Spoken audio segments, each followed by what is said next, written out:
Hello, praise the Lord.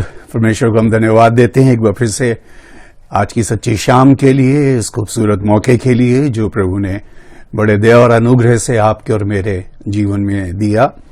और इस अवसर के लिए परमेश्वर को हम धन्यवाद की भेंट चढ़ाते हैं कि ऐसे मौके जब वो हमें बार बार देता है कि एक दूसरे के साथ हम मुलाकात कर सकें, एक दूसरे से रूबरू बातचीत कर सकें।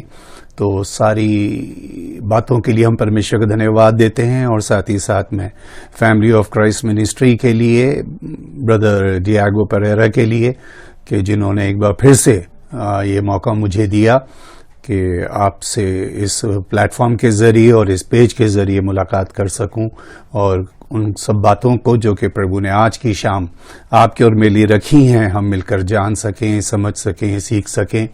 और वो ये जो थोड़ा सा समय हमें मिला है परमेश्वर की ओर से, इसको हम मिलके प्रभु की महिमा करते हुए बिता सकें। परमेश्वर के उस पवित्र अभिषेक में होकर के आप सबसे मेरी विनती है कि जितने भी लोग इस समय हमारे साथ जुड़ रहे हैं या आने वाले समय में जुड़ेंगे, उन सब पर उसका अनुग्रह रहे, उसका अभिषेक रहे।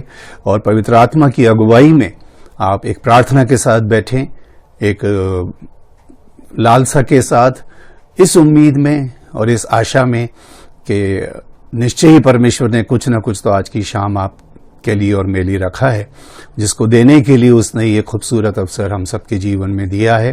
तो सब बातों के लिए उसका धन्यवाद। आप में जितने लोग हमारे साथ जुड़ रहे हैं या धीरे धीरे जुड़ते जाएंगे, उन सब का मैं प्रभु यीशु मसीह के पवित्र नाम में स्वागत करता हूं। आप सबको धन्यवाद देता हूं और एक प्यार भरा सलाम आप सब की खिदमत में पेश करता हूं कि काश के हमारा इकट्ठा होना हम सब के लिए एक आत्मिक उन्नति का और हमारे परमेश्वर की महिमा का कारण ठहरे।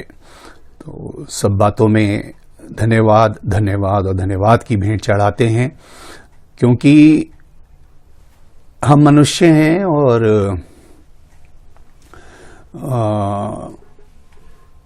ये भी एक सच्चाई है जो कोई टाल नहीं सकता कि धीरे धीरे हम जब हमारी आयु बढ़ती है तो बहुत सी चीज़ों में हम अपने आप को निर्बल और कमज़ोर महसूस करते हैं, क्योंकि परमेश्वर ने मनुष्य को बनाया ही ऐसा है कि अभी मैं कल किसी से बात कर रहा था और मैं उनको बता रहा था कि जितने भी हमारे बॉडी के ऑर्गन्स हैं उन सभी की एक एक्सपायरी डेट है। जितने भी हमारे अंदर वाइटल ऑर्गन्स हैं या जो भी ऑर्गन्स हैं, चाहे वो हमारा दिमाग है, चाहे वो हमारा दिल है, हमारे लंग्स हैं, किडनीज हैं, है ना, व्हाटएवर जो भी है, वो धीरे धीरे उनकी फंक्शनिंग के अंदर एक ग्रेजुअली एक मोमेंट ऐसा आने लगता है कि वो काम करने के अंदर धीरे धीरे उनकी जो एक कैपेसिटी है, उनकी जो एक ताकत है, वो कमज़ोर होने लगती है। और यही वजह है कि इंसान धीरे धीरे अपनी उस शक्ति को जाता हुआ या बहुत सारे कामों में अपने आप को असमर्थ पाता है और बहुत सारे काम करने की इच्छा रखने के बावजूद भी वो उनको कर नहीं पाता। बहुत सी चीज़ें वो खा नहीं पाता, बहुत से काम वो कर नहीं पाता, बहुत सी ऐसी इच्छाएं जिनको उसको मार के ही रखना पड़ता है। तो लेकिन चलिए, फिर भी प्रभु का इस बात के लिए हम शुक्र अदा करते हैं कि जितना भी समय उसने हर मनुष्य के लिए संसार में रखा है, वो अपने चुने हुए लोगों पर एक खास दया रखता है। और अगर वो उससे जुड़े रहें तो निश्चय ही, मैं जब मूसा के विषय में पढ़ता हूँ कि 120 वर्ष में लिखा है, ना तो उसका पौरुष घटा ना उसका बल घटा, यानी कि परमेश्वर चाहे तो एक जगह ऐसा भी लिखा है कि वो उकाब की मानिंद नए होते जाते हैं। तो यानी कि रिन्यू कर सकता है परमेश्वर हर किसी की उस सामर्थ्य को। बट उसके बावजूद भी इस संसार में, चाहे हम अपनी इच्छा पूरी करना चाहें या परमेश्वर की इच्छा पूरी करना चाहें, इसके लिए मात्र केवल बस एक शरीर ही है हमारे पास। और इसीलिए इसकी हिफाजत करना, इसीलिए इसको संभाल के रखना भी उतना ही ज़रूरी है जितना कि हम अपने आप को या हम उन आत्मिक बातों में अपने आप को संभालने की कोशिश करते हैं। क्योंकि ये शरीर ही हमारी पहचान है, लोग हमें इस शरीर में ही जानते हैं। अगर आपको कहीं जाना है उसके लिए भी शरीर चाहिए, आपको कुछ काम करना है उसके लिए भी शरीर की आपको आवश्यकता है, आपको खाना है, पीना है, वॉटेवर जो भी आपको करना है संसार में, उसके लिए बस ये शरीर ही है आपके और मेरे पास। तो इसके अलावा और कुछ भी हमारे पास अपना नहीं है, और ये भी कब साथ छोड़ देगा ये कोई नहीं जानता। लेकिन फिर भी एक आशा है, एक उम्मीद है कि प्रभु अपने से प्रेम करने वालों को एक जीवन तो देता ही है, आयु भी देता है। समय आएगा तो इसके विषय में भी हम गंभीरता से समझेंगे कि आयु और जीवन में फर्क होता है। There is a difference between age and life. तो लेकिन आज हम कुछ और बात सीखने के लिए बैठे हैं। तो होता क्या है कि जब हम धीरे धीरे अपनी उस कमजोरी की तरफ बढ़ते हैं, या इसको ऐसे बोलेंगे कि हम अपनी एक्सपायरी डेट की तरफ जब बढ़ते हैं, तो बहुत सी बातों को जब हम कर नहीं पाते, या बहुत सी बातों को जब हम पूरा होता हुआ नहीं देखते हैं, या हम अपने आप को उन बातों में असमर्थ पाते हैं, या जैसा हमने सोचा था वैसी बातें वो नहीं होती, तो हम कहीं ना कहीं निराश हो जाते हैं। एक नाउमीदी हमें घेर लेती है। निराशा का मतलब, निराशा तब होती है अगर निराशा के विषय में हम बहुत सिंपल करके अगर समझें। देखिए, आप सब जितने भी लोग मुझे सुन रहे हैं या बाद में भी सुनेंगे, आप इस बात को जानते हैं कि मैं हमेशा, मेरी कोशिश रहती है, मेरा ये प्रयास रहता है कि वचन को या प्रभु की बातों को जितना सिंपल करके हम सीखें और जितना सिंपल करके हम उसको समझें, उतना हमारे लिए आसान हो जाता है उस चीज को ग्रहण करना और याद रखना। तो मैं समझता हूं कि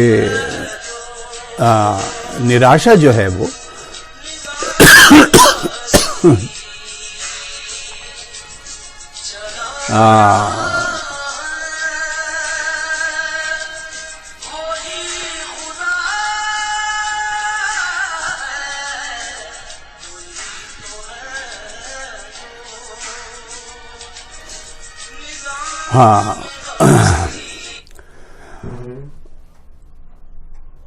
निराशा जो है वो तब आती है जब काम अपने समय पर नहीं होता,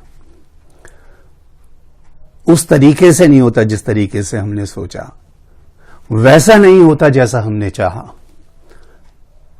एक टाइम बाउंडेशन भी कई बार ऐसी होती है कि हम सोचते हैं अब हो जाएगा, अब हो जाएगा, अब हो जाएगा। इसका मैं सोचता हूं सबसे बड़ा और सबसे खूबसूरत उदाहरण बाइबल में हमें अब्राहम का मिलता है कि अब्राहम की कोई संतान नहीं हुई, और शायद उसने इस बात की, हो सकता है एक समय पर जाकर के उम्मीद ही छोड़ दी हो। लेकिन हम जब इब्रानियों में पढ़ते हैं तो वहां पर ऐसा लिखा है कि उसने निराशा में भी आशा रखी। तो ये बात कि निराशा में भी आशा रखी हमें बड़ा हौसला देती है, और एक समय पे जाकर के चाहे कैसे भी सही उसके एक संतान हो गई, लेकिन परमेश्वर ने उसको बोला कि संतान वो तेरी कहलाएगी, तेरा वंश उससे चलेगा जो मैं दूंगा। और तब परमेश्वर ने उसका नाम अब्राम से इब्राहिम किया। और ये बात आपके और मेरे सीखने के लिए है कि इस्माइल जो था वो इब्राहिम की नहीं, अब्राम की संतान था। आप इसको बाइबल में पढ़ लीजिएगा कि इस्माइल इब्राहिम की नहीं, अब्राम की संतान था। अब्राम का बेटा था इस्माइल, लेकिन जब उसका नाम परमेश्वर ने बदल कर इब्राहिम करा, उसके बाद उसको बेटा दिया। तो इजहाक जो था वो इब्राहिम का बेटा है। अब्राम की वंशावली में हो सकता है इस्माइल का नाम आए, लेकिन इब्राहिम की वंशावली में इजहाक का ही नाम आएगा। तो लेकिन बाइबल ये बताती है कि उसने निराशा में आशा रखी। क्योंकि एक बात जो आपको और मुझे हमेशा याद रखनी है, खासतौर पे प्रभु की संतान होने के नाते, मैं बार बार लोगों को इस बात पे ध्यान दिलाता रहता हूं और मेरी कोशिश रहती है कि वो सबसे पहले तो इस बात को अच्छे से जान लें और समझ लें कि उनकी आइडेंटिटी आफ्टर ऑल है क्या, वो कौन है। आप कौन हो ये आपको जानना बहुत जरूरी है। कई बार लोग जो कुछ नहीं होते तो वो अपने खानदान का रेफरेंस देते हैं कि आपको पता है मेरे दादा कौन थे, आपको पता है मेरे फादर कौन है।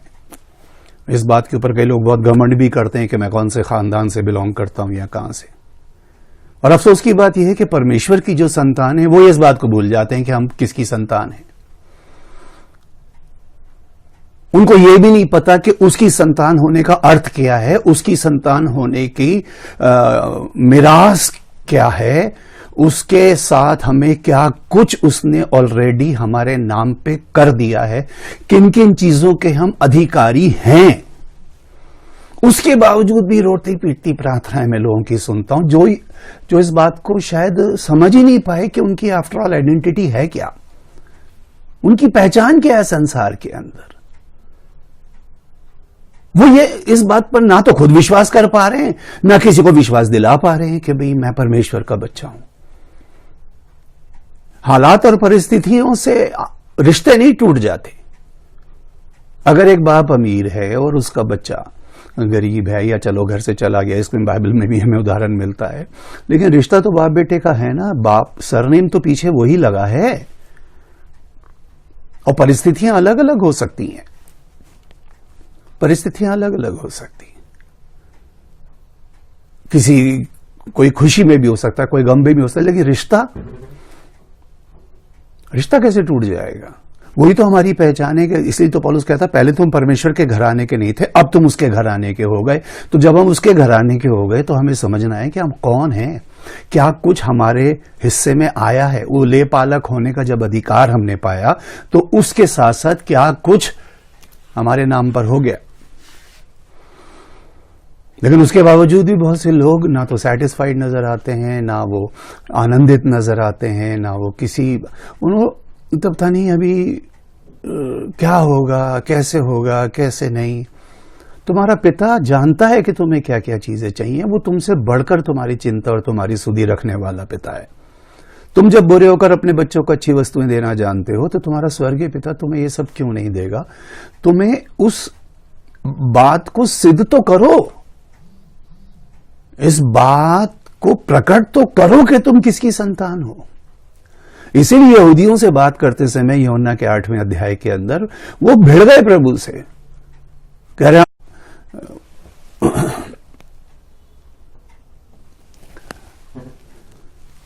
तू क्या सोच रहा है कि हम ऐसे पैदा हुए वैसे पैदा हुए, हम इब्राहिम के वंश के हैं। प्रभु ने कहा इब्राहिम के वंश के हो तुम, लेकिन तुम्हारा पिता कोई और है। हम अलग अलग वंशों से आए हैं, लेकिन जब हमारा पिता एक हो गया तो फिर तो इसका मतलब ये हो गया ना कि बहुत कुछ हमारे पास आ गया। हो सकता है बहुत कुछ अभी आपके पास ना हो सकता है बहुत सारी चीजों से अभी आप महरूम हो। दुनियावी तौर पे बता रहा हूं, आत्मिक तौर के ऊपर तो क्या क्या है वो भी खैर बहुत सारे लोगों को पता नहीं है। इसलिए उनकी प्रार्थनाएं, उनकी जो लालसाएं हैं वो ना जमीन के ऊपर पूरी हो पाती और ना वो इस बात से आनंदित रह पाते कि कितना कुछ परमेश्वर ने मेरे लिए रखा है इस जीवन के समाप्त होने के बाद या उस स्वर्गीय राज्य में एंटर करने के बाद। तो यहां पर हम आज एक बात सीखेंगे और जानेंगे और समझेंगे कि परमेश्वर की उपस्थिति या उसकी संगति या उसकी नजदीकी या उससे जुड़े रहने का आनंद और उससे जुड़े रहने की मिरास और उसका आप यूं समझें उसका प्रतिफल या उसका जो एक आप यूं समझिए उसकी संतान होने में जो एक भाग हमारा है वो कितना बड़ा है। इसके लिए मैं चाहता हूं मैं कुछ 2 पद आपको देता हूं। अगर आपके पास बाइबल्स हैं, हार्ड कॉपी में है या सॉफ्ट कॉपी में भी सही, लेकिन चलिए निकालेंगे हबक्कुक नबी की पुस्तक और उसका 3रा अध्याय। हबक्कुक अध्याय 3 और उसके 2 पद मैं आपके लिए पढ़ूंगा, उसका पद 17 और उसका पद 18। और यहां इस तरह से लिखा है, हबक्कुक 3, 17 और 18, क्योंकि चाहे अंजीर के वृक्षों में फूल न लगे और न दाखलताओं में फल लगे, जलपाई के वृक्ष से केवल धोखा पाया जाए और खेतों में अन्न ना उपजे, भेड़शालाओं में भेड़ बकरियां ना रहें और ना थानों में गाय बैल हों। आप इस बात को ऐसे समझो कि यहां पर एक पहली चीज लिखिए, अंजीर के वृक्षों में फूल न लगें। नंबर 2, और न दाखलताओं में फल लगें। नंबर 3, जलपाई के वृक्ष से केवल धोखा पाया जाए। नंबर 4, खेतों में अन्न ना उपजे।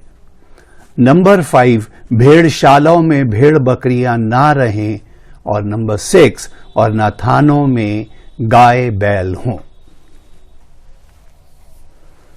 ये बात बताती है कि जिस पर्पस से वो चीज रखी गई, बनाई गई, लगाई गई, हो सकता है कि हमारी उम्मीद हो कि ये काम हो जाएगा, लेकिन वो हो सकता है कि ना हो। अब अंजीर का वृक्ष जो है, आप सब जानते हैं कि उसमें फूलों का आना एक संदेश होता है। अब उससे एक बड़ी आशा पैदा हो जाती है कि अब तो फल भी आएगा, या मौसम बदलेगा, हालात बदलेंगे, परिस्थितियां बदलेंगी।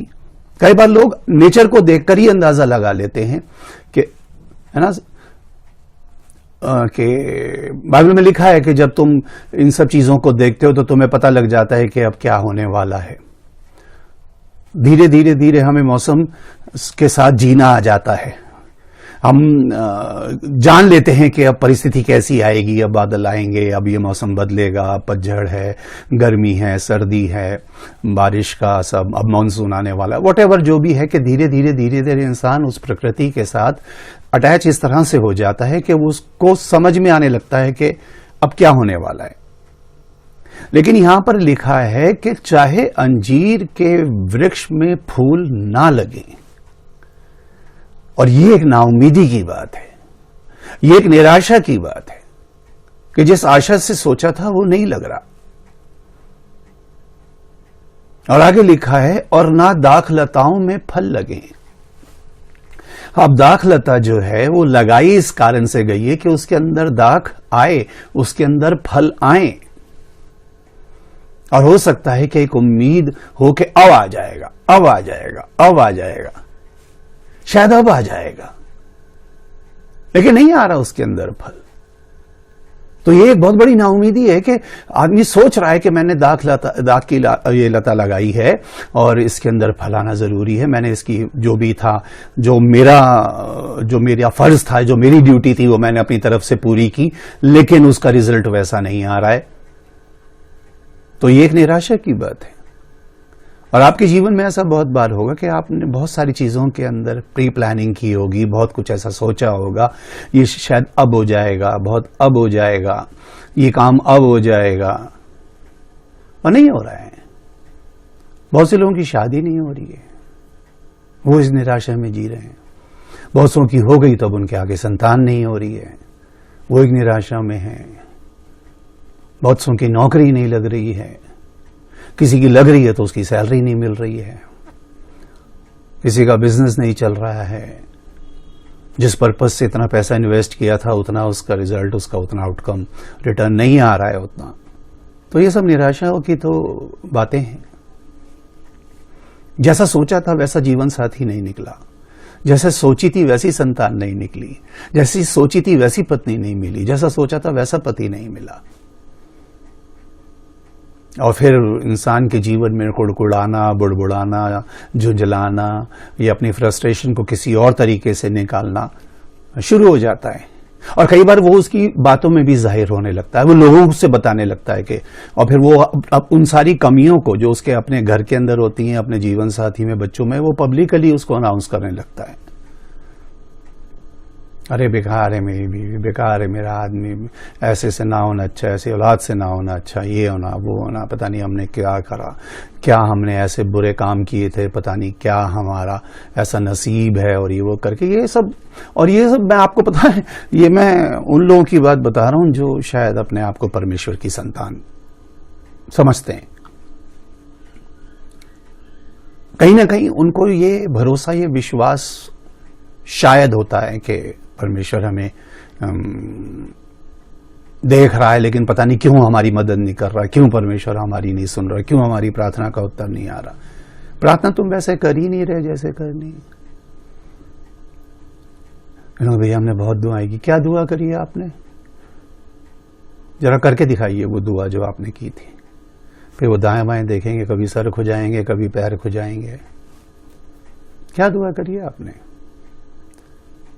और मैं सोचता हूं कि जिस चीज की आशा आपने की और अगर वो नहीं हुई तो फिर उसके पीछे भी तो कोई कारण होगा ना उस चीज का। लेकिन यहां बड़ी खूबसूरत बात लिखी है और आगे लिखा है, जलपाई के वृक्ष से केवल धोखा पाया जाए। यानी उसका तो यानी लगे कि ये होगा लेकिन वो होगा नहीं। और यहां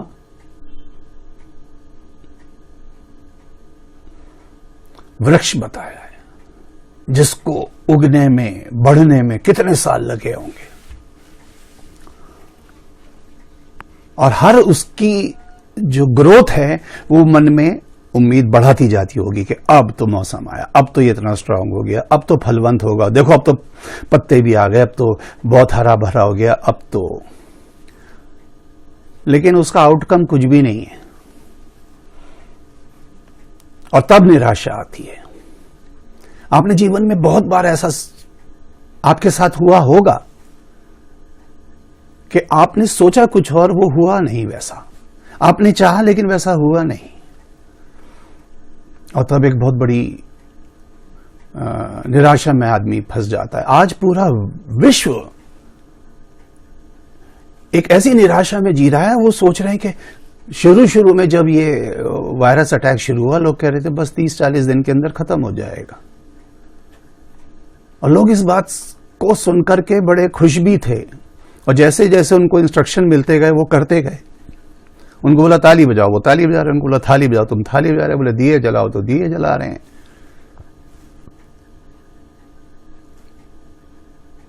जो भी था सबने अपने अपने प्रयास किए, लेकिन और ये मुझे हैरानी है इस बात की कि कुछ लोगों ने जो कि शायद बाइबल के ज्ञानी हैं, या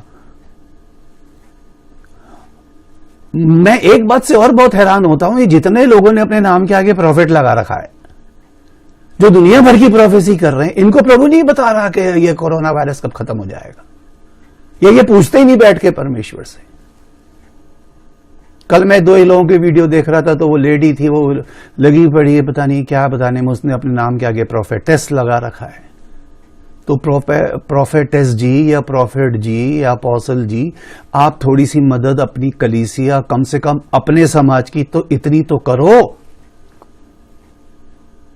कि प्रभु से पूछो तो सही, अभी और कितने दिन प्रभु झेलना है। प्रभु ने मूसा से कहा, जितने दिन तुम उस देश का भेद लेते रहे उतने ही वर्ष तुम्हें जंगल में भटकना पड़ेगा। उसको समझ में आ गया कि 40 दिन वहां आ गए तो 40 साल तो भटकना ही है। इनमें से किसी को प्रभु नहीं बता रहा, इनमें से किसी में इतनी हिम्मत ही नहीं हो रही कि वो ये बता सके। और ये दूर की भविष्यवाणी तो बहुत हो रही है।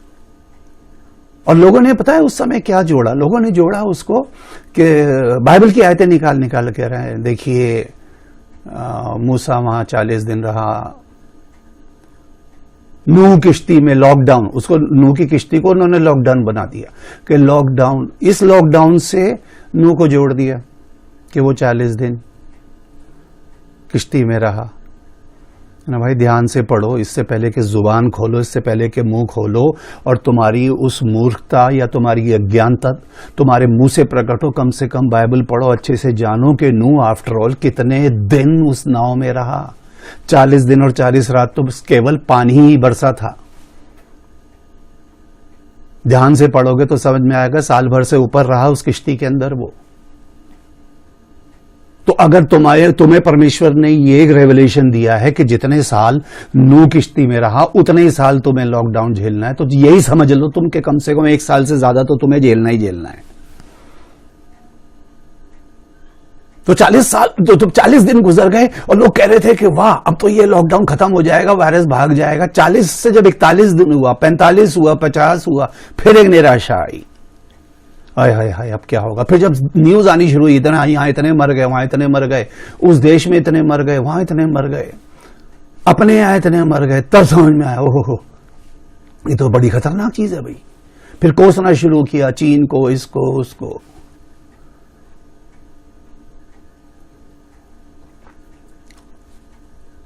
विश्वासियों ने, अब उनको विश्वासी कहूं क्या कहूं,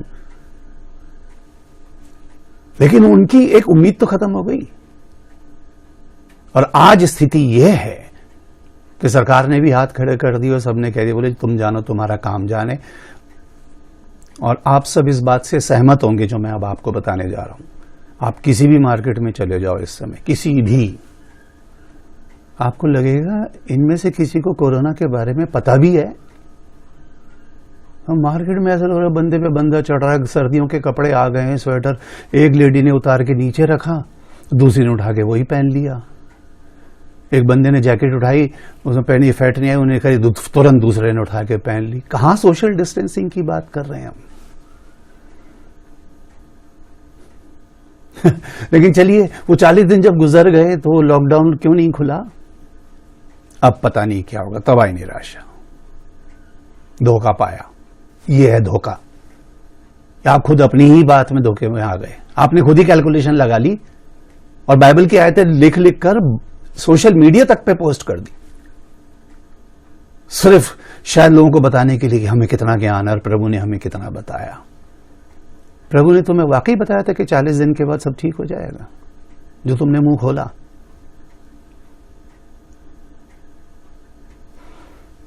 क्या जरूरत थी उस बात को कहने की जो प्रभु ने आपको नहीं बताई? क्या जरूरत थी उस बात को प्रोपेगेंडा करने की जो आपसे प्रभु ने नहीं कही? खेतों में अन्न ना उपजे, जहां पे आपने बोया होगा हो सकता है वहां से रिटर्न आपको ना मिले, जहां आपने इन्वेस्ट किया होगा हो सकता है वहां से उसका, है ना, आपको कोई फायदा ना हो। भेड़शालाओं में भेड़ बकरियां ना रहें। भेड़शाला बनाई भेड़ बकरियों के लिए थी, लेकिन वहां ना भेड़ है ना कोई है, न बकरियां हैं, कुछ भी नहीं है। और आगे लिखा है और ना थानों में गाय बैल हों। इस सारी 6 की 6 बातों को विजुअलाइज करना जरा, और इसको अपनी जिंदगी से रिलेट करना कि कितनी बार आपने कहां कहां से क्या क्या उम्मीद लगाई और वो काम नहीं हुआ। आपने कि जॉब के लिए अप्लाई किया, नहीं हुआ। वैकेंसी थी, आपको नहीं मिली, आप निराश हो गए, कैसे प्रभु पता नहीं क्या कर रहा है। दूसरे देखो वहां के लोग कैसे आगे बढ़ते चले जा रहे हैं, हमारे जीवन में पता नहीं क्या हो रहा है। तुम्हें एक तो अपने जीवन का पता ही नहीं है कि तुम हो कौन, तुम्हें खुद अपनी कीमत का अंदाजा नहीं है, तुम्हें अपने जीवन का मकसद का नहीं पता कि प्रभु ने आफ्टर ऑल तुम्हें किस मकसद के लिए संसार में भेजा, किस काम के लिए चुन करके उस संसार से अलग किया। तुमने अपने काम खुद ही शुरू कर दिए। जो सालों से पढ़ रहे हैं उन्हें पढ़ाना शुरू कर दिया तुमने। जितना समय फिजूल की बातों में लगा रहे हो, गाने, उछलने, कूदने, संदेश देने, बाइबल पढ़ने, इसमें इतने में से आधा भी अगर प्रभु के साथ लगाया होता तो कम से कम वो तुम्हें बता देता कि तुम्हारे जीवन के लिए मेरी क्या इच्छा है। और सबसे बड़ी वो चीज पता है आपको क्या बताता, जो आज मैं आपको बताना चाह रहा हूं। प्रभु आपसे एक ही बात कहता, चाहे तेरे अंजीर के वृक्षों में फल ना लगे, चाहे तेरे दाखलताओं में फल ना लगे, चाहे तेरे जलपाई के वृक्ष के अंदर से तेरे को धोखा मिले, चाहे तेरे खेतों में अन्न ना उपजे, चाहे भेड़ बकरियां ना हो तेरी, चाहे तेरे उन थानों में उसमें वो जो तूने गौशालाएं बनाई हैं या जो भी बनाया उसके अंदर गाय बैल ना भी हो, तेरे अपने तुझे छोड़ दे, तेरी नौकरी चली जाए, तेरा कोई भी संसार के अंदर ना हो, लेकिन एक बात याद रख। और यही बात बताने के लिए आज मैं चाहता हूं कि आप दिल और दिमाग की पट्टी पे लिख लेना, प्रभु के बच्चे,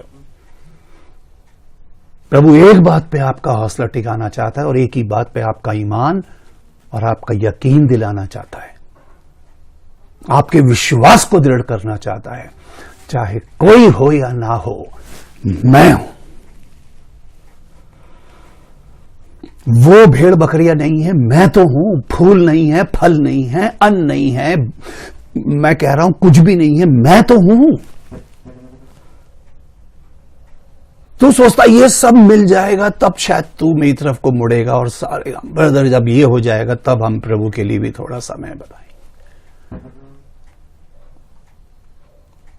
ऐसे ऐसे लोगों के आंखों में सपने भर दिए हैं कई, मुझे कहने में अफसोस है लोगों ने, क्या हम प्रभु के लिए भवन बनाएं। लोगों ने खुल के दान दिए, आप सब इन चीजों से गुजरे होंगे, लेकिन अल्टीमेटली मकसद ये था कि भवन अगर बन जाएगा तो भवन के साथ ही साथ मेरा घर भी बन जाएगा। तो नीचे भवन बना दिया, ऊपर अपना घर बना दिया। अब घर तो घर है, पति पत्नी भी रहते हैं, बच्चे भी रहते हैं, बहुत सारे काम घर में ऐसे होते हैं जो होने नहीं चाहिए। नहीं होने चाहिए मतलब वो सूट नहीं करते कि भवन की छत के ऊपर किए जाएं। वहीं ऊपर टॉयलेट भी है, बाथरूम भी है, बहुत सारी चीजें हैं। दुनिया भर की उल्टी सीधी बातें भी आप करोगे ऊपर बैठ करके। तुम समझ ही नहीं पाए और तुम्हें लग रहा है क्योंकि हम प्रभु के घर में रह रहे हैं, नीचे प्रभु का घर, ऊपर हम। तुमने तो पहले अपने आप को प्रभु के ऊपर रख दिया, प्रभु को तो वैसे तुमने पांव तले कर दिया। हो सकता है ऊपर कहीं डीजे या फिल्मी गानों पे नाच भी रहे हो तुम, फिजूल के मजाकों पे हंसी ठट्टे भी कर रहे हो तुम, और फिर तुम कह रहे हो कि ये काम क्यों नहीं हो रहा, क्योंकि तुमने जाना ही नहीं अपनी बुलाहट को, तुमने समझा ही नहीं उस चीज को। तुम थोड़ी देर के लिए तो पवित्र, थोड़ी देर के लिए विश्वासी, थोड़ी देर के लिए अभिषेक, थोड़ी देर के लिए अनॉइंटेड हो जाते हो, उसके बाद तुम्हारा जीवन वहीं कम है। जरा सी किसी की बात अगर तुम्हारे फेवर के में ना हो या तुम्हारे अगेंस्ट हो, तुम्हारी तो थ्योरियां पलट जाती हैं, तुम्हारी भाषा बदल जाती है, तुम्हारी टोन ऊपर नीचे हो जाती है।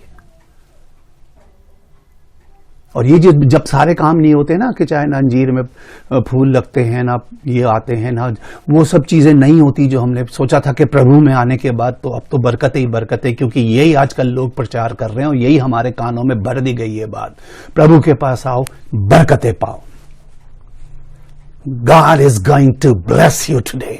He is going to bless you, bless everyone tonight. Everyone. He is going to heal everyone tonight. And what happens next? Some get healed, but what about those who don't? वो निराशा लेके फिर वहां से जाते हैं, मैं हमारा तो हुआ नहीं, पता नहीं क्या हुआ। प्रभु कह रहे ठीक है, मेरे नाम से वहां काम हो रहा है, मैं तुझे बताना चाहता हूं, कोई हो या ना हो तेरे साथ, परिस्थितियां कैसी भी हों, हालात कैसे भी हों, बस एक बात पे ईमान रख मेरे बच्चे, मैं हूं। उसका तो नाम ही मैं हूं है, आई एम। ये सारी बातें ये जितनी हैं, या जो आपके पर्सनल अपने अनुभव रहे होंगे, जो आपने एक्सपीरियंस किए होंगे, या आपके साथ कुछ ऐसी बातें घटी होंगी, उन्होंने हो सकता है कि आपको निराश भी किया हो, दुखी भी किया हो, और उन बातों की वजह से आप बड़े डिप्रेस भी हो गए हों। कितनी अजीब बात है, मैं सोच रहा हूं आज लोग डिप्रेशन में जा रहे हैं, सुसाइड्स बढ़ती जा रही हैं, लोग सोशल मीडिया पे लिख लिख के डाल रहे हैं कि मेरा दिल कर रहा है मैं अपने आप को खत्म कर दूं, अब क्या करूं, मुझे सलाह दो।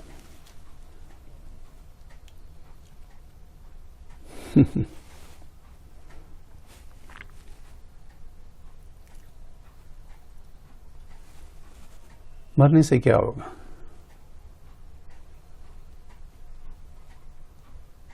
मुश्किल कोई आन पड़ी तो घबराने से क्या होगा? जीने की तरकीब निकालो, मर जाने से क्या होगा। अपना ही नुकसान है, किसी का कुछ नहीं जाता संसार में, किसी का कुछ भी नहीं जाएगा।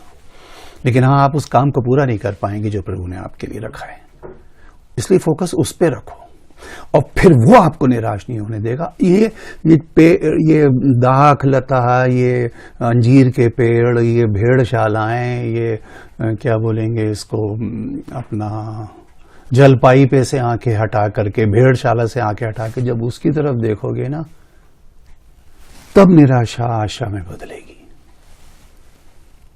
तब निराशा में आशा रखोगे, तब तुम्हारा विलाप आनंद में बदल जाएगा। और नए नियम में प्रभु ने कहा, ये बातें मैंने तुमसे इसलिए कही कि मेरा आनंद तुम में देखो, इससे पहले मैं इस 18वें पद को पढ़ दूं ताकि आपको ध्यान रहे।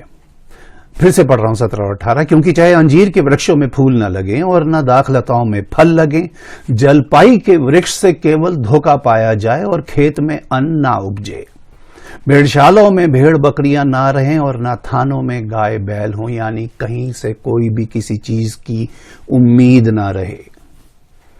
आज लोग घंटों घंटों काम कर रहे हैं, ऑनलाइन कर रहे हैं, उन्हें तनख्वाह नहीं मिल रही, आधी पूरी तो छोड़ो, आधी नहीं मिल रही, लोग भूख से परेशान है, बहुत सारी चीजों में व्याकुल है। चाहे ना हो ऐसा सब कुछ, लेकिन लिखने वाला क्या कह रहा है, ये आयत मुझे इतना आनंदित करती है, मैंने बहुत बार लोगों को बताई है, सिखाई है, पढ़ाई है, समझाई है, आज आपको भी बता रहा हूं। और यहां लिखा है, तो भी मैं यहोवा के कारण आनंदित और मगन रहूंगा। इन सब चीजों के कारण दुखी नहीं रहूंगा, इसके कारण आनंदित रहूंगा। और आज ये दो चीजें हैं आपकी लाइफ में, या तो आप इन सब परिस्थितियों की वजह से आप यूं समझ लीजिए कि आप दुखी रह सकते हैं, निराश रह सकते हैं, या आप यहोवा के कारण आनंदित रह सकते हैं। अब आपका फोकस किधर है, कि वो है तो सब कुछ है, वो है। गाना गाने में या वचन पढ़ने में बहुत आसान है, यहोवा मेरा चारा मुझे कुछ घटी, लेकिन हमेशा ध्यान हमें हमारा घटियों पे होता है, ये हो जाता, ये हो जाता, ये हो जाता, हमारे तो ये भी नहीं है, हमारे पास तो वो भी नहीं है, हमारे पास तो वो भी नहीं है, हमारे पास तो वो भी नहीं है। परमेश्वर हमें कब देगा, पता नहीं, देगा भी या नहीं देगा।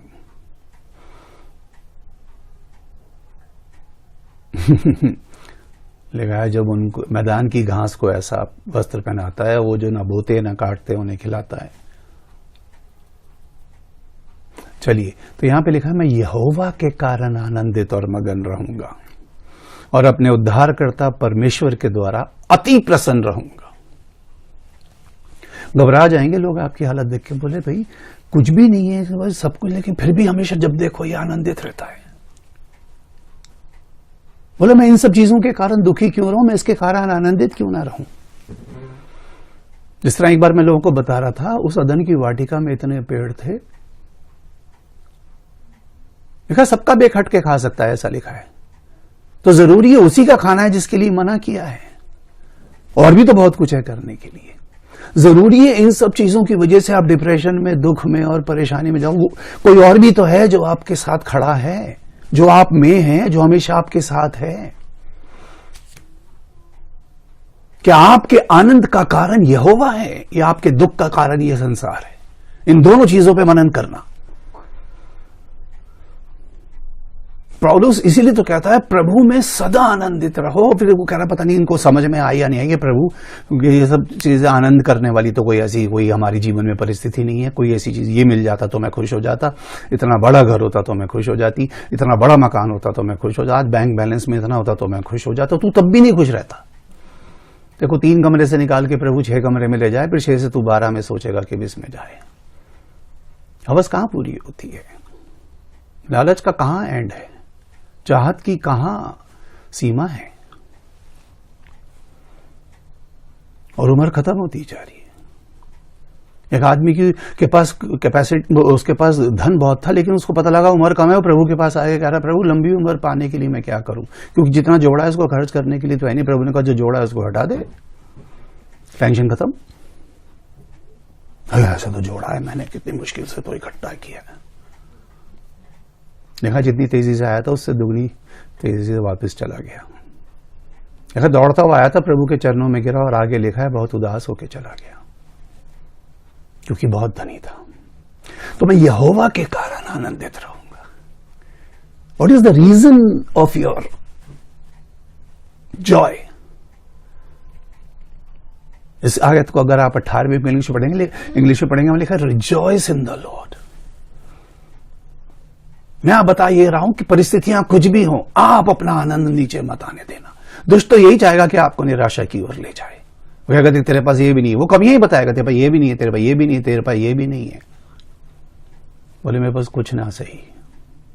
ये बहुत साल पहले के मैंने पता नहीं एक सीन, मैं किसी के घर में गया तो पता नहीं टीवी पे चल रहा था, और ये बात मैंने काफ़ी बार अपने कुछ वीडियोस में भी लोगों को बताई, अपने ऑडियो सरमन्स में भी शायद आप सुनेंगे। तो वहाँ पे मैंने ये सीन देखा, एक लड़की थी, वो एक टेबल पे मतलब वो बैठी है, उसके सामने एक राउंड टेबल है। तो लड़का आता है, वो थोड़ा सा इरिटेट हो रही होती है, तो वो बैग खोल करके बहुत सारी चीज़ें उसके ऊपर रखता है। मतलब जो सामान लाया मैं तुम्हारे लिए लाया हूँ, उसमें ज्वेलरी भी थी, उसमें परफ्यूम्स भी थे और पता नहीं क्या क्या गिफ्ट थे।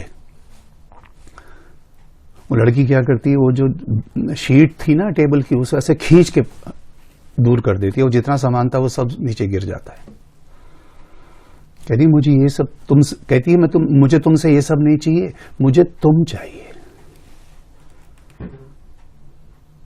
आज हम में से कितने लोग जो कहते हैं प्रभु मुझे कुछ नहीं, मुझे आप चाहिए, आप मिल गए तो सब कुछ मिल गया, आप हैं तो वो मैं उस घराने का हो गया। जब किसी लड़की का विवाह किसी अच्छे बड़े व्यक्ति से या एक संपन्न व्यक्ति से हो जाता तो जो कुछ उसका है वो उसका है। फिर वो उसकी प्रार्थनाएं बदल जाती हैं, वो तो बस धन्यवाद ही करेगा। इसलिए कहता मैं यहोवा के कारण आनंदित रहूंगा, इन सब चीजों के कारण, चाहे ना लगे कोई बात नहीं, मेरे पास नहीं है, नहीं है।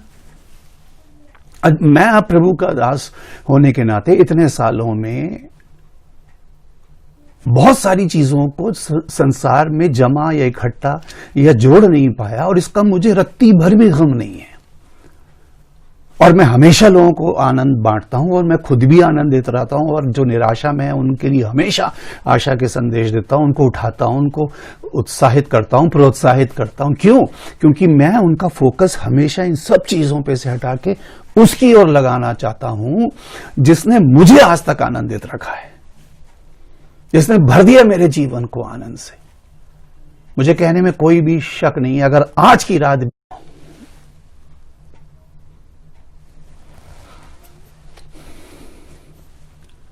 मुझे जरा सा भी इस बात की चिंता नहीं, अगर आज की रात भी प्रभु मुझे बुला ले, मुझे जिंदगी से कोई शिकवा नहीं है।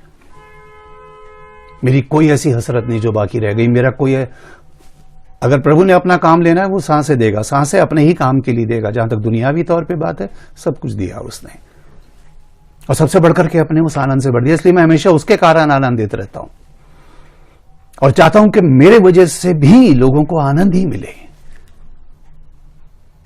प्रभु ने कहा ये बातें मैंने तुमसे इसलिए कही कि मेरा आनंद तुम में बना रहे और तुम्हारा आनंद पूरा हो जाए।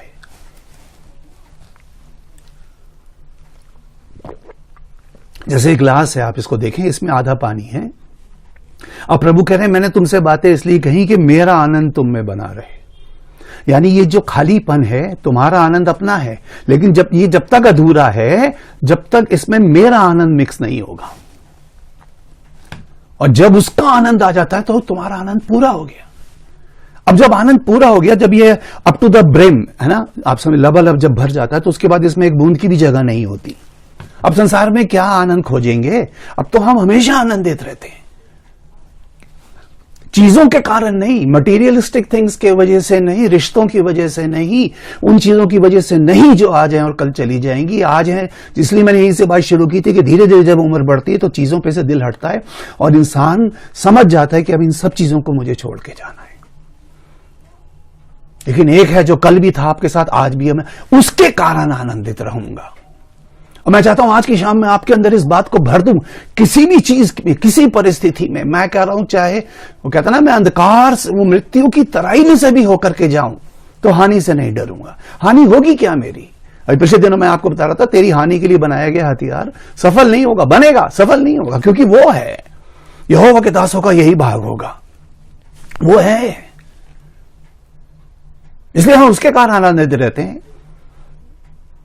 मेरा एक छोटा सा फैमिली है और हमारे पास बहुत कुछ, संसारिक तौर पे देखा जाए तो हमारे घर के आसपास लोगों की कोठियां हैं, बड़े बड़े मकान हैं, लेकिन जहां तक आनंद की बात है, मैंने कई घरों में, बड़े बड़े घर में रहने वालों को कलेशों में, झगड़ों में, रगड़ों में, राजनीति में और हेरा फेरी में और घूसखोरी में, उन सब में लिप्त देखा है। और ऐसा व्यक्ति मैं सोचता हूं आनंदित तो रह नहीं सकता, उसका आनंद कभी पूरा ही नहीं होगा। मेरा आनंद पूरा है क्योंकि मैं उसके कारण आनंदित रहता हूं। एक पद पढ़ रहा हूं, भजन संहिता 97 के 12 में लिखा है, हे धर्मियों, यहोवा के कारण आनंदित हो, और जिस पवित्र नाम से उसका स्मरण होता है उसका धन्यवाद करो।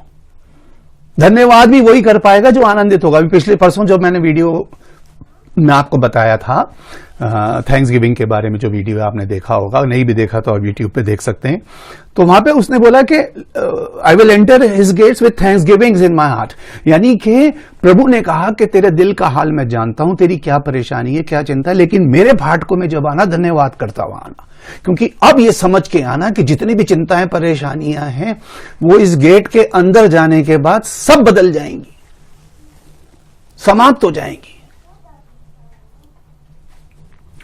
अक्सर जब हम ट्रैवल करते हैं, मान लो कहीं बाहर जाते हैं घर से, या मैं कई बार अकेला भी जाता हूं, बहुत बार मीटिंग्स लेने के लिए बाहर शहरों में या कहीं कहीं, तो जब मैं किसी भी चीज से जाऊं, मैं गाड़ी से जाऊं, मैं ट्रेन से जाऊं, मैं फ्लाइट से जाऊं, तो एक समय होता है कि जब हम जब बैठते हैं तो थोड़ा सा उस समय ध्यान पीछे रहता है, पत्नी का, बच्चों का, एक स्टेज तक, एक लेवल तक, एक है ना, वहां तक पहुंचते पहुंचते पहुंचते पूरा ध्यान पीछे रहता है, थोड़ा थोड़ा थोड़ा, और तो उसके बाद क्या होता है, वो धीरे धीरे धीरे धीरे फेड होता चला जाता है, और वहां से फिर फोकस पीछे से हटके आगे लग जाता है। अब हम आगे जहां जा रहे हैं, और फिर दिमाग में मांग लेता हूं वहां किस तरह के लोग होंगे, किस तरह से होगा, फिर किस तरह से मुझे अपने आप को प्रेजेंट करना है, कौन सा संदेश देना है, किस तरह से लोगों को उत्साहित करना है, कैसे मेरे जाने से उनको एनकरेजमेंट मिलेगी, कैसे मेरे जाने से उनको एक आशा मिलेगी, उनको कैसे आनंदित करना है।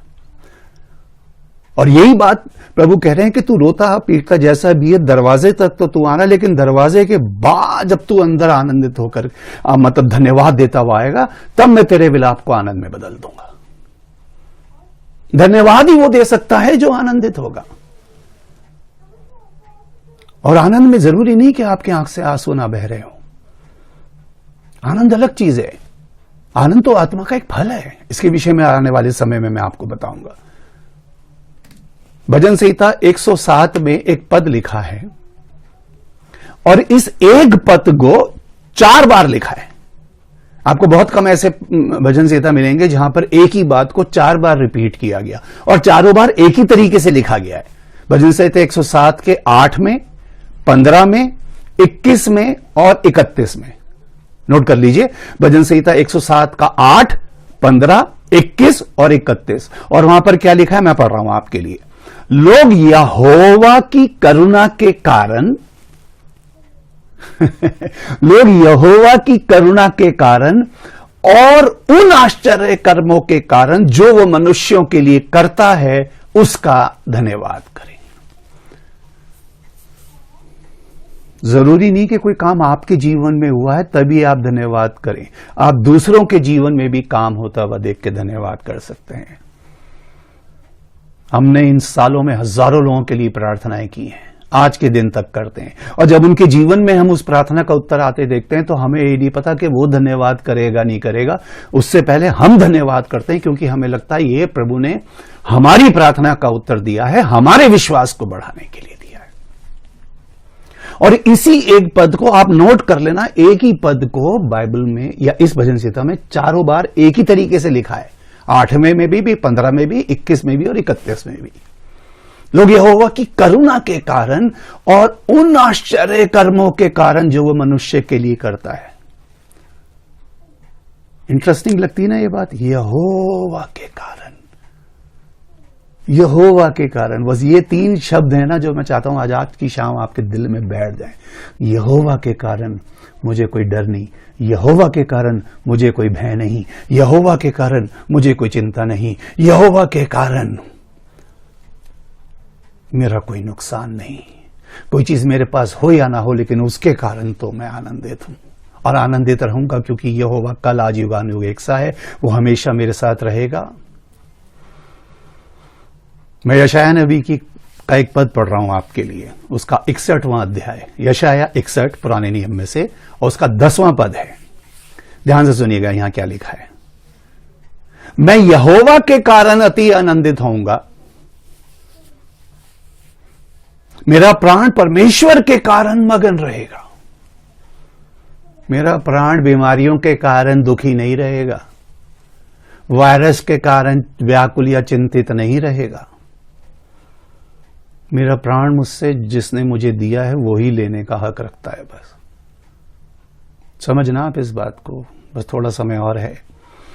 मेरा प्राण परमेश्वर के कारण मगन रहेगा, क्योंकि उसने मुझे उद्धार के वस्त्र पहनाए, धर्म की चद्दर ऐसे उड़ा दी है जैसे दूल्हा फूलों की माला से अपने आप को सजाता है। धर्म की चादर मतलब धार्मिकता की चादर, और दुल्हन अपने गहनों से अपना श्रृंगार करती है। जस्ट इमेजिन क्या डेकोरेट किया है प्रभु ने आपको और मुझे। इस वचन को सुनने के बाद 2 मिनट के लिए आईने के सामने खड़े होकर अपने आप को देखना। इन आंखों से नहीं दिखेंगी वो चीजें जो यहां लिखी हैं, लेकिन अगर दिख गई उन आंखों से जो प्रभु चाहता है कि आपकी खुलनी चाहिए, तो फिर तो आप यहोवा के कारण अति आनंदित, लिखा है मैं यहोवा के कारण अति आनंदित होऊंगा। और तुम्हारा आनंद कोई तुमसे छीन नहीं लेगा। आनंद आत्मा का एक फल है, और आनंद का विषय क्या है? यहोवा के कारण आनंदित हो। चाहे अंजीर में फूल ना लगे, है ना, फल ना लगे, भेड़ बकरियां ना हो, अन्न ना उपजे, ये सब चीजें दुखी, ये प्रैक्टिकल चीजें हैं। आज लोगों की नौकरी गई है, वाकई गई है, लोगों के पास परेशानी है, जो बीमार है वो, लेकिन बाइबल आपसे ये कह रही है, वो सेनाओं का यहोवा, वो सर्वशक्तिमान परमेश्वर अपने वचन में अपने नबी के द्वारा, इस हबक्कुक के द्वारा आपसे मुझे कह रहा है, वो इस बात को कह रहा है कि चाहे ये हो या ना हो, है तो भी ठीक है, नहीं है तो भी ठीक है। वो तो है ना, सब कुछ देने के बाद भी तो सांस खींच सकता है वो हमारी। लोगों का पल भर के अंदर सब कुछ चला जाता है। कितने ऐसे लोग इस कोविड-19 में गए जो उनको पता ही नहीं, उन्होंने क्या क्या प्लान बनाए होंगे, उन्होंने सोचा होगा क्या क्या होगा, भविष्य की कितनी प्लानिंग की होगी, चले गए।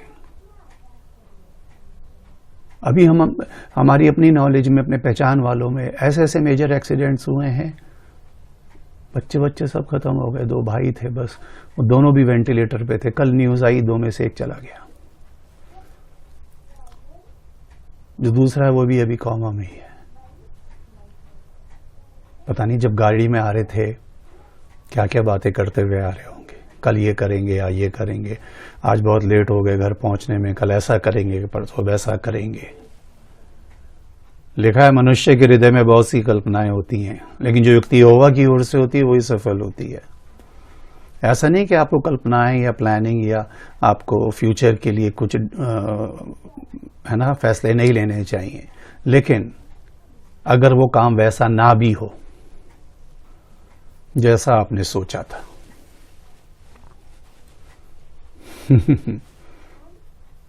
एक भाई हैं, उन्होंने एक बार मुझे फोन किया और उन्होंने कहा कि भैया मैं एक प्लॉट खरीदने के लिए जा रहा हूं, और वो प्लॉट जो है वो मैं चाहता हूं कि 9 लाख रुपए में मुझे मिल जाए, लेकिन वो 14 लाख रुपए मांग रहा है और मैं घर से 14 लाख लेके ही जा रहा हूं। आप प्रार्थना करना कि जितना कम से कम में हो वो सौदा हो जाए। मैंने जब आप घर से जाओगे मुझे बताना, मैं प्रार्थना करूंगा। वो घर से आए, उनकी मदर उनके साथ थी, उनकी वाइफ घर में ताला लगा के निकल ही रही थी। मैंने कहा जहां हो वहीं खड़े रहो, मैं प्रार्थना कर रहा हूं। मैंने प्रार्थना की उनके लिए, और आप विश्वास करना वो सौदा 9 लाख में हो गया। सीधे सीधे लेके तो 14 गए थे, अगर वो अड़ जाता 14 पे थे 14 भी दे देते, लेकिन सौदा 9 में हो गया, 5 लाख रुपए बच गए। और वो आखिरी फोन था जो उन्होंने आज तक मुझे किया इतने सालों में। मनुष्य के हृदय में बहुत सी कल्पनाएं होती हैं, शायद मन में बहुत सारी बातें सोची होंगी। हो सकता है शायद ये भी सोच लिया हो कि भाई इतने में काम हो जाएगा तो शायद मैं प्रभु के लिए इतना कुछ कर दूंगा, या कर जो भी है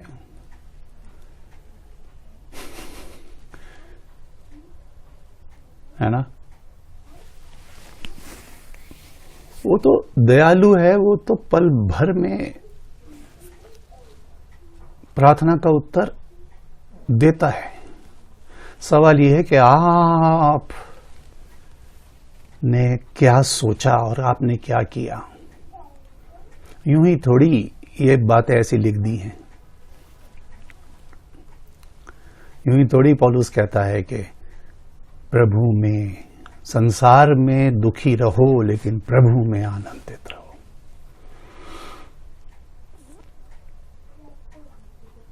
उनका एक फोकस था कि बस ये चीज मुझे हासिल हो जाए, हो गई। अब कभी दोबारा मुलाकात होगी तो शायद देखेंगे। मैं ये नहीं कह रहा, मैं आपको ये बता रहा हूं ऐसी पता नहीं कितनी गवाहियां हैं मेरे जीवन के अंदर।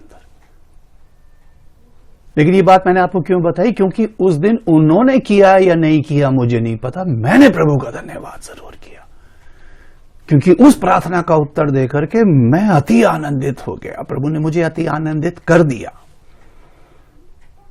और मेरा भरोसा, मेरा विश्वास और गहरा हो गया परमेश्वर के ऊपर, कि जब इस हालत में वो सुन सकता है मेरी, तो किसी की भी सुन सकता है।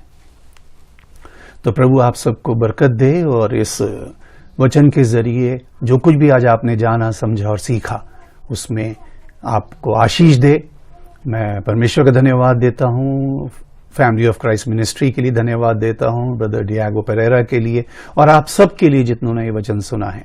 अगर कहीं ना कहीं आपको लगता है कि आज प्रभु ने अपने वचन के द्वारा आपसे कुछ कहा है, आपसे कुछ बात की है, चाहे एक ही बात क्यों ना आपकी समझ में आई हो, इस वीडियो को जरूर शेयर कीजिएगा, अधिक से अधिक अपने लोगों तक पहुंचाइएगा जो शायद निराशा में होंगे, परेशान होंगे, शायद बहुत कुछ अपने जीवन से कह नहीं पा रहे होंगे या बता नहीं पा रहे होंगे। लेकिन प्रभु करे कि शायद ये संदेश जब वो सुने तो वो संसार में और हालात और परिस्थितियों के कारण दुखी और व्याकुल नहीं, प्रभु यहोवा के कारण हमेशा आनंदित रहें।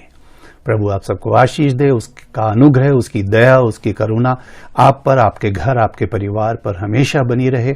आप सब प्रभु में सुरक्षित रहें, आनंदित रहें, आशीषित रहें, और सब बातों में उसके धन्यवादी रहें। यही मेरी प्रार्थना है। प्रभु के आने में समय है, उसकी इच्छा है, उसकी योजना में है, उसने जीवन दिया, तो फिर मिलेंगे और मिलकर कुछ और बातों को प्रभु के अनुग्रह में हम सीखेंगे। तब तक के लिए thank you so very much, धन्यवाद।